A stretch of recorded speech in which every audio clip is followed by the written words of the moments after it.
फैसला। कई वर्ष पहले एक घने जंगल में 4 चोर रहते थे। चुराया हुआ धन वे एक साधारण से बर्तन में रखते थे, लेकिन उसकी हिफाजत जान से भी ज्यादा करते थे। कुछ अरसे बाद उनका मन चोरी चकारी से ऊब गया। मैं तो ऐसी जिंदगी से तंग आ गया हूं। हमें हमेशा चौकन्ना रहना पड़ता है, वरना हम पकड़े भी जा सकते हैं। एक ने अपना दुखड़ा रोया। हाँ, मैं भी चाहता हूं कि हम लोग एक शांत सच्ची जिंदगी जिएं। दूसरे चोर ने हाँ में हाँ मिलाई। बहुत अच्छा, हम जंगल छोड़कर किसी ऐसे शहर चलते हैं जहां हमें कोई जानता ना हो। शायद कोई साफ सुथरा काम धंधा ही हाथ लग जाए। तीसरा बोला। 3 चोरों को तो यह सुझाव पसंद आया और उन्होंने तय कर लिया कि वे जंगल छोड़ देंगे। लेकिन चौथे चोर को अपनी जीविका के लिए कोई खरा धंधा करने की योजना पसंद नहीं आई। उस समय तो वह चुप रहा, लेकिन उसने बर्तन में रखे पैसे चुराकर भाग जाने का इरादा कर लिया।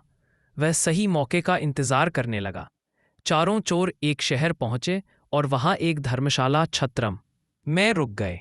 उनमें से 2 शहर के बारे कुछ जानकारी हासिल करने निकल पड़े। जल्दी ही उन्होंने एक वृद्ध औरत का घर देखा, जो आरामदेह तो लगता ही था, उनके लिए ठीक भी था। दोनों ने छत्रम लौटकर अपने साथियों से वृद्धा के घर जाकर जिक्र किया। वे भी सहमत हो गए और चारों चोर उस घर के लिए निकल पड़े। हम चारों व्यापारी हैं, एक चोर बोला, और इस शहर में कुछ काम धंधा शुरू करना चाहते हैं। हमें आपका घर पसंद आया और इसके कुछ कमरे किराए पर लेना चाहते हैं। हम जब तक यहाँ रहेंगे आपको अच्छा किराया देते रहेंगे, दूसरा बोला। बुढ़िया बहुत खुश थी और उसने अपने मेहमानों की खूब खातिरदारी की। आप यहाँ जब तक चाहें रह सकते हैं, वह मुस्कुराई। वह प्रसन्न हुई कि उसे अच्छे किराएदार मिल गए हैं। चारों चोर पता लगा चुके थे कि वह बहुत नेक और सच्ची औरत है, जिसे पराई दौलत का लालच नहीं है। इसलिए उन्होंने अपना पैसों ने भरा बर्तन बुढ़िया को संभालने के लिए दे दिया। कृपया इस बर्तन को ध्यान से रखिएगा, एक ही शर्त है, इसे देना तभी जब हम चारों साथ में इसे मांगने आए। ठीक है, बुढ़िया ने बर्तन लेते हुए कहा। वह अपने घर के पिछवाड़े गई और देखने लगी कि कोई देख तो नहीं रहा। जब उसे तसल्ली हो गई तो उसने जमीन खोदकर उसमें बर्तन डाला और उसे वापस मिट्टी से ढक दिया। चारों ओर कुछ काम धंधे की तलाश में शहर चले गए।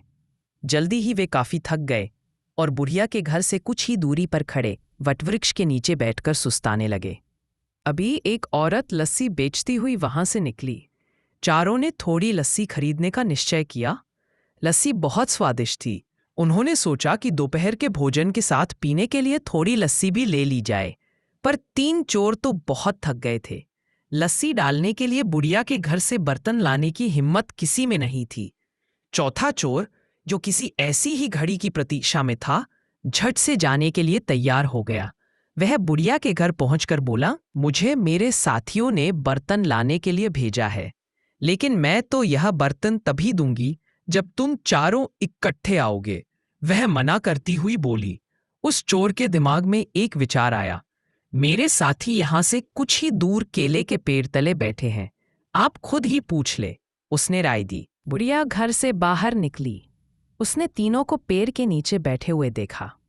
क्या आपने अपने दोस्त को बर्तन लाने भेजा है? वह चिल्लाई। जी, कृपया उसे दे दीजिए, तीनों चोरों ने जवाब दिया। बुढ़िया ने सोचा कि उन्हें अपना बर्तन किसी कार्य हेतु चाहिए होगा, जो उन्होंने अपना विश्वसनीय साथी भेजा है। उस चोर को फावड़ा देती हुई वह बोली कि पिछवाड़े से खोदकर बर्तन निकाल ले। इतना कहकर वह अपने घर के कामों में उलझ गई। चोर ने बर्तन निकाला और चुपके से पिछले दरवाजे भाग खड़ा हुआ। इस बीच उसके दोस्त चिंतित हो रहे थे। काफी वक्त बीत चुका था और उनके साथी का कुछ पता नहीं था। तीनों बुढ़िया के घर गए। हमने अपना साथी एक बर्तन लाने भेजा था, वह कहाँ है? उन्होंने पूछा। मैंने तो बहुत पहले ही उसे बर्तन खोदने के लिए कुदाली दी थी, उसने आपको बर्तन नहीं दिया? बुढ़िया हैरान थी। तीनों चोर समझ गए कि उनके साथी ने उन्हें धोखा दिया है। हमने आपको कहा था कि बर्तन तभी देना जब हम चारों आपके पास आए। आपने हमारी बात नहीं मानी। हमें लगता कि हमारे साथी ने आपके साथ मिलकर हमारा पैसा हथियाने का षड्यंत्र रचा है, वे बोले। बुढ़िया बहुत दुखी हुई। वे तीनों उसे शहर के न्यायाधीश के पास ले गए और उसकी शिकायत की। न्यायाधीश ने फैसला दिया कि बुढ़िया की लापरवाही की वजह से तीनों को नुकसान हुआ है, इसलिए सारा हर्जाना बुढ़िया को ही भरना होगा। बुढ़िया रोती हुई घर लौट आई।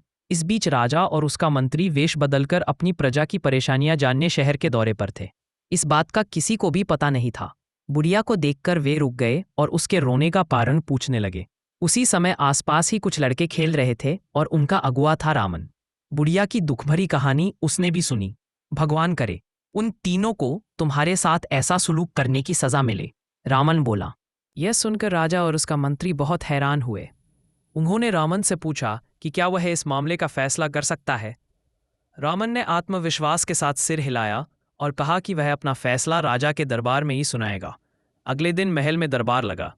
रामन न्यायाधीश के आसन पर बैठा था। उसने चोरों की कहानी सुनी। तुम्हारी शर्त यही थी ना कि बुढ़िया वह बर्तन तुम्हें तभी दे जब तुम चारों उसे लेने आओ। रामन के प्रश्न पर तीनों ने हामी भर दी। बहुत अच्छा, वह शर्त पूरी करने के लिए तैयार है, पर यहां तो तुम सिर्फ 3 हो। जाओ अपना चौथा साथी लेकर आओ जिससे शर्त पूरी की जा सके, रामन ने आदेश दिया। शाबाश, क्या फैसला दिया है, राजा ने रामन की भूरी भूरी प्रशंसा की। तुम छोटे हो पर हो समझदार। आज से तुम मर्यादा रामन के नाम से जाने जाओगे और हमारे दरबार में ऐसे मुकदमों के फैसले किया करोगे। Like and subscribe.